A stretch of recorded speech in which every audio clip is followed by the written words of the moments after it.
Hello, this is Mrs. Vistein. Today we're going to be working on customary units for weight. Our essential question is how are ounces and pounds related?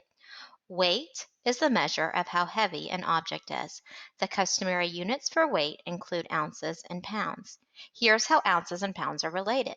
1 pound equals 16 ounces. So a pound is a larger measurement and an ounce is a smaller measurement.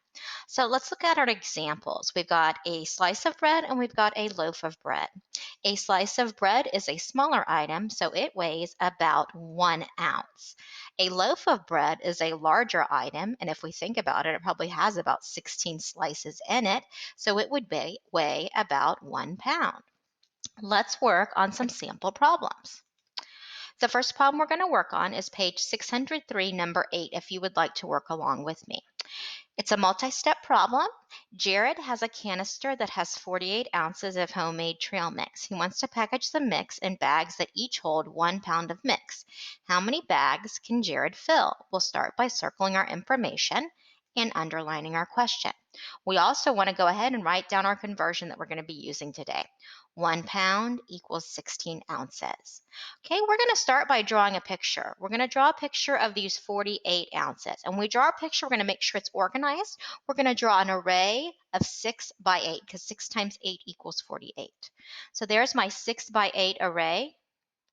And then I'm going to divide my 6 by 8 array into groups of 16. Each group of 16 would represent 1 pound. So after I do that, I say I have 3 groups of 16. So that means there are 3 pounds in 48 ounces. Could also write it as a division number sentence. 48 divided by 16 equals 3. 48 divided into groups of 16 equals 3 groups. And we can see that in the picture. We could also use repeated subtraction if we didn't want to mess with drawing this big picture. We would start with 48, subtract 16, we get 32. 32, subtract 16 again, we get 16. And then 16 minus 16 equals 0. We can see that we were able to subtract 16 3 times from 48. So that means there are 3 16s, 3 groups of 16 in 48.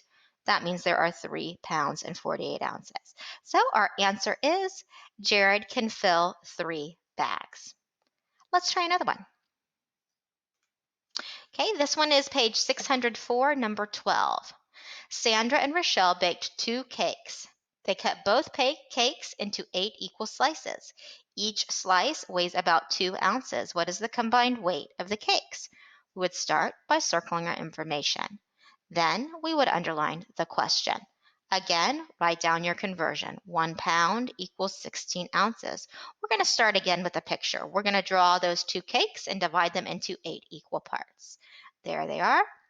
Now it tells me in my problem that each slice weighs about 2 ounces. So I'm going to go ahead and label each piece with a 2. That represents the 2 ounces. Okay, I'm just going to look at one of these cakes at a time. I'm going to look at this first cake, and I see that there are 8 groups of 2. I can write that down with a multiplication number sentence. 8 groups of 2 equals 16. So this cake weighs 16 ounces. If I look back at my conversion, I know 1 pound equals 16 ounces. It's going to be the same thing for our second cake. 8 groups of 2 ounces equals 16 ounces total. This cake also weighs 1 pound. 1 pound plus 1 pound equals 2 pounds. And there it is as our answer choice. Okay, so those are some of the multi-step problems you might see in today's lesson. Here are some reminders as you're working through today's lesson.